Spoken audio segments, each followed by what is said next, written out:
Gabi po. Ay, ito na guys. Ayan, oh. Ito na.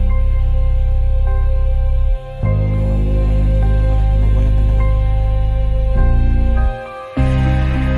Katagalan naman to.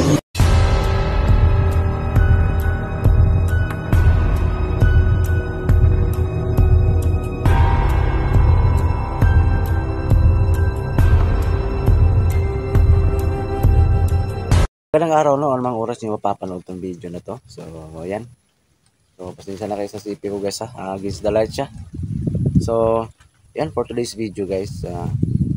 Isasama ko yung kayong puntahan, no? Sa isang puntod guys, no? Sa isang puntod, no? Dito sa gitna ng kasagingan na isang dalaga daw to guys ha, na nirip dati, no? Nirip noon. Tapos ilang taon na hindi siya dinalaw, no, ng mga kamag-anak gawa ng katagalan. So grabe talaga, no? Hindi na siya dinalaw ng mga kamag-anak.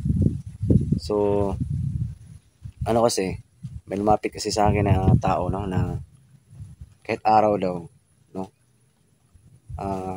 may bigla silang napapansin na kakaiba sa puntod.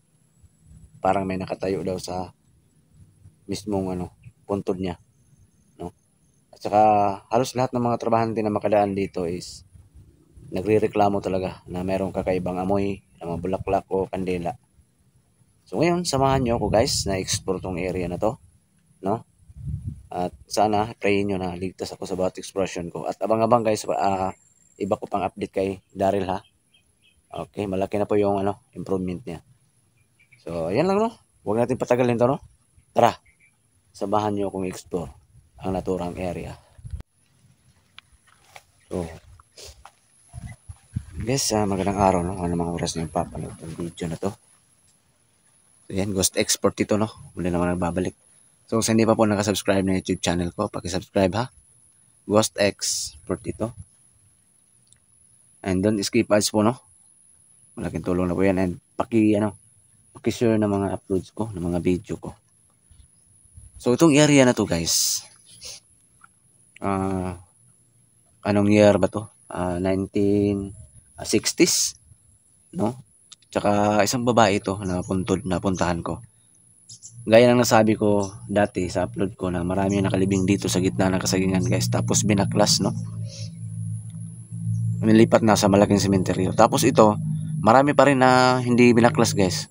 So isa to sa hindi pa binaklas tong puntahan ko ngayon. Narip to dati. Tapos grabing trabahante guys, nagrereklamo na talaga na nagpaparamdam, no. Dahil yung nagmamayari kasi guys, no, yung mga kamag-anak hindi na dinalaw yung naturang puntod. So ngayon, manghasa ko ngayong araw na to na explore kung mayroon ba akong mapapansin na kakaiba dito sa puntod na to, no. And samahan nyo ako guys, no. And paki-pray na lang po, no. So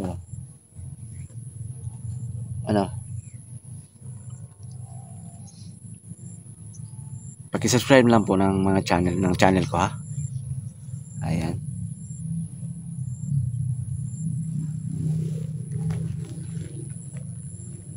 So kakahinto lang ng ulan dito sa amin guys.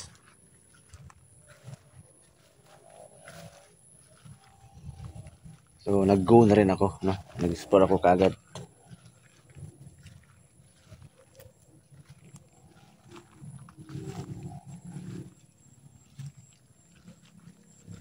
So isa to guys sa mga puntod na hindi pa nalipat ha. Itong puntahan ko ngayon. Isa to. So kahit nakakatakot guys, explore ko pa rin, no?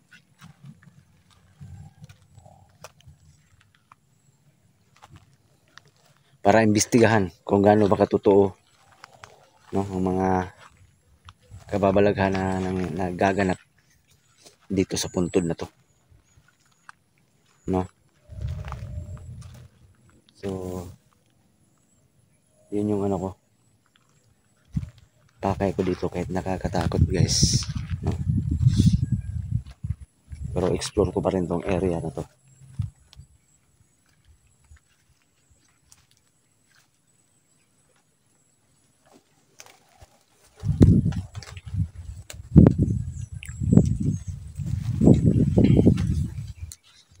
Naalarma na kasi guys ang mga tao na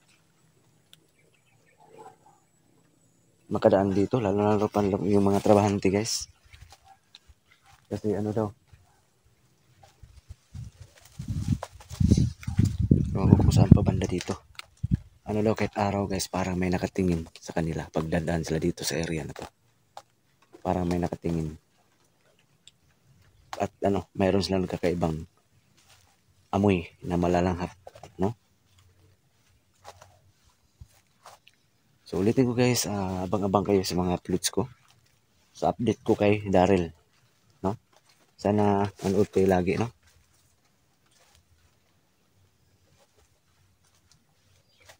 And pakipray na ligtas ako, no? Sa bawat eksplorasyon ko.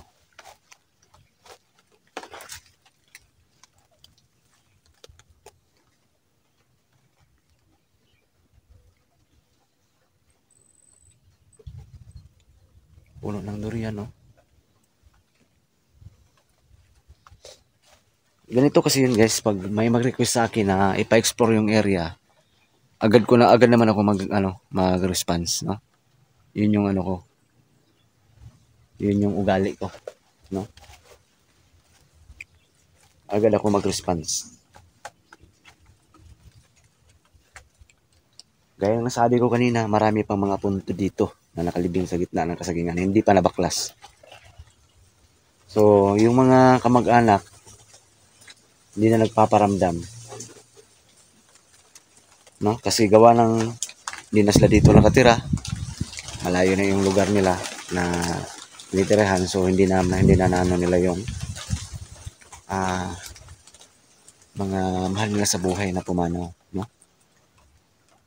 Kaya explore ko ngayon, imbestigahan ko kung gaano ba katotoo, no? Mayroon ba tayong mapapansin na kakaiba? So sana wala, no? Kasi nakakatakot rin eh.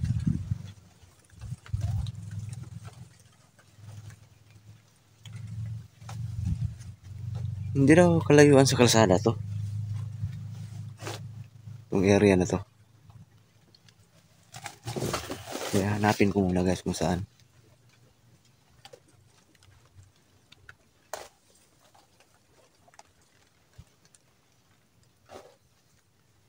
May kalayuan tong area na to sa amin guys. May kalayuan to.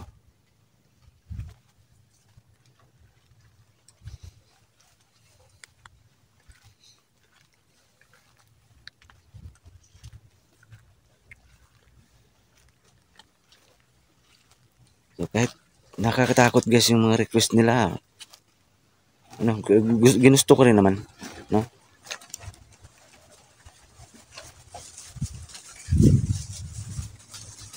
Kasi ano, mahilig ako sa nakakatakot kasi guys yung mga creepy.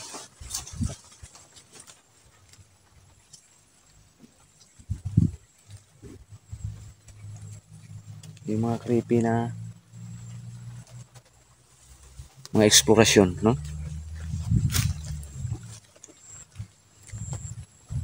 So kanina lang to request, no? Na mag-explore ako. Ang problema saan dito?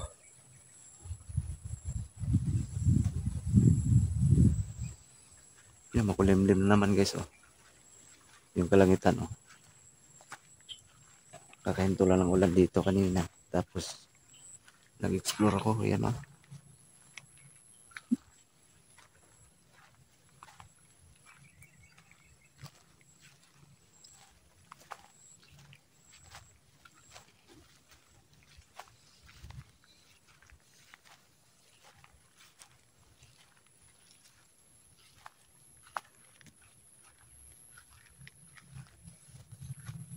Ito puno na lansones to.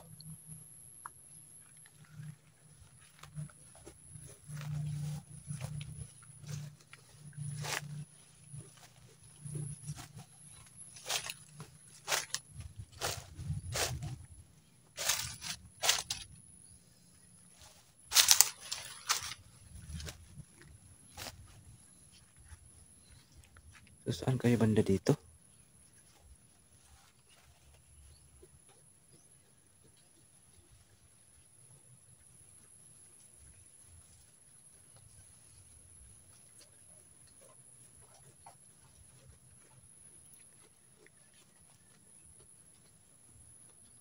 Baka dito guys kasi may bulaklak guys oh. Ayan oh. Lapitan ko nga. Baka ito na yung ano mismo. Itong puntod na nagpaparamdam. Ito, tabi-tabi po. Sana ito na. Ayan mga bulaklak guys oh. Ito yung mark kasi pag may libing. So, sana ito na. So ano, pasukin natin sa loob. Pasukin ko sa loob guys ha. Baka ito na.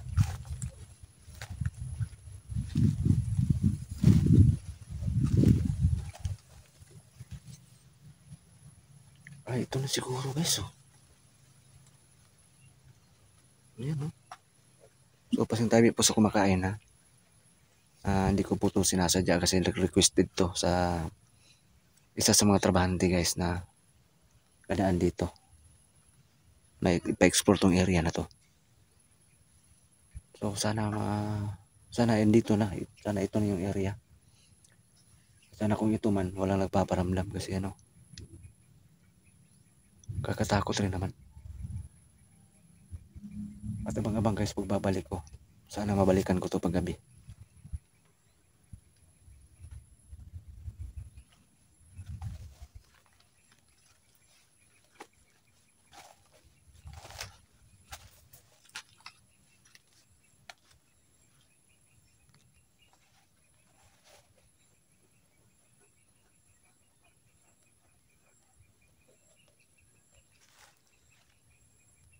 Parang ito na siguro guys oh.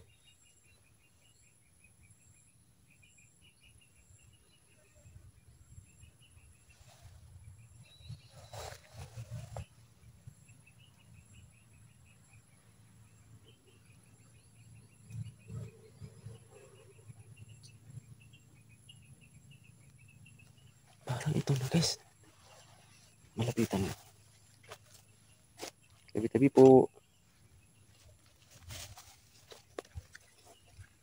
Ay, ito na guys oh. Ayan oh. Ito na. Kawawa man, wala man lang ano. Kubo. Hindi man lang ginawa nila.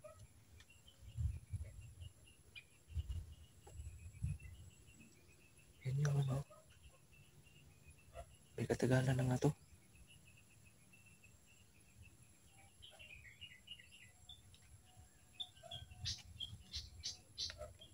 Nasa ilalim siya na ano. Durian. So ito na siguro. Uy! May sumitsit guys. Saan yun? Iwan ko napansin nyo ha. Narinig nyo. May sumitsit guys.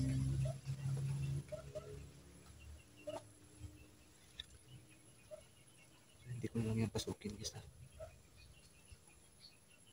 May nagpaparamdam. Ang bigat ng ano ko. Aura. Ang bigat ng ano. Pagkaramdam ko. Ramdam ko yung aura. At ito pa yung gamit ng kahoy. May kubo to dati. May kubo to dati. Kaso nag-iba. So yan oh.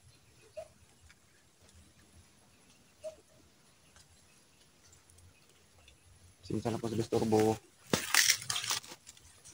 Grabe ba guys, may nagpaparamdam talaga.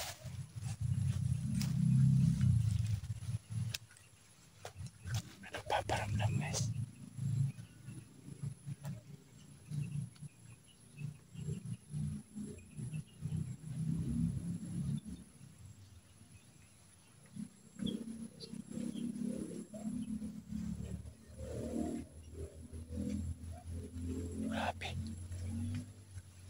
sumitsit sa akin, guys. Kakaiba talaga ang aura dito. Kakaiba talaga. Yan.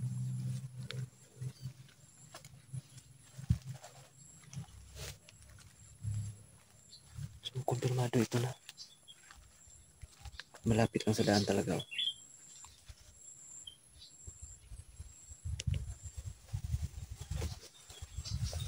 Yan, oh.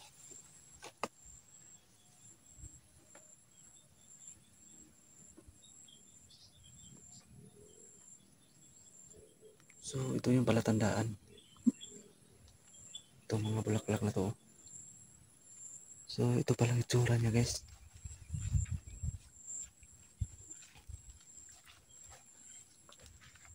Ito. So, sobrang nakakatakot to pag gabi, guys. No? Nakakatakot to pag gabi.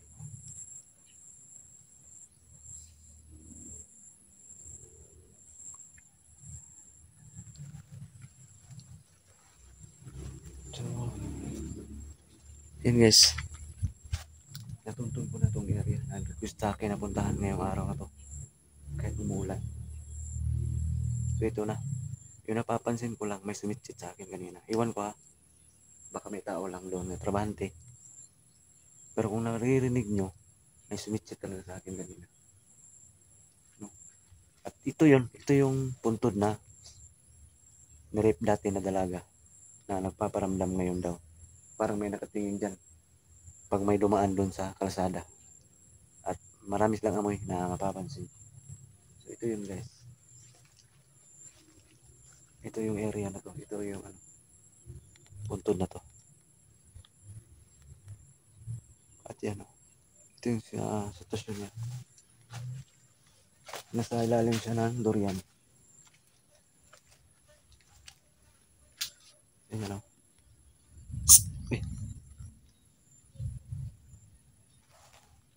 Ayan na naman yung sit-sit, guys.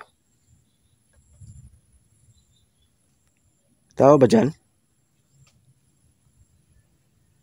Meron ba akong kasama dito?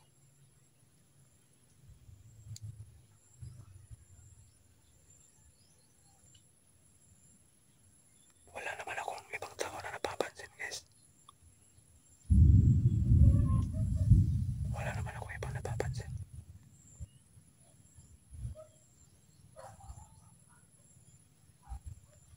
Wala akong nakikita ang ibang tao. Wala naman.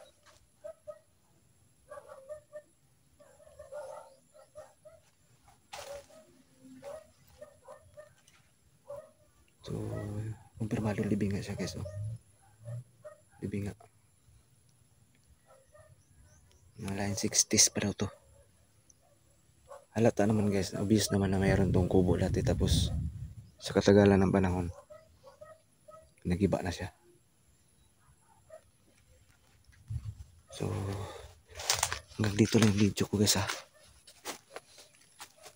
Yan, umulan na naman.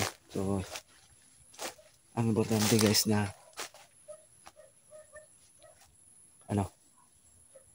ang importante na natuntun ko tong area na to.